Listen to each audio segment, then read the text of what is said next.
watch includes the following county: Frederick, Maryland, and Adams, Pennsylvania.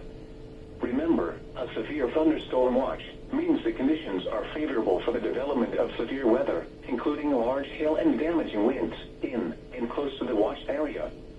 While severe weather may not be imminent, persons should remain alert for rapidly changing weather conditions and listen for later statements and possible warnings. Stay tuned to NOAA weather radio, commercial radio and television outlets, or internet sources for the latest severe weather information.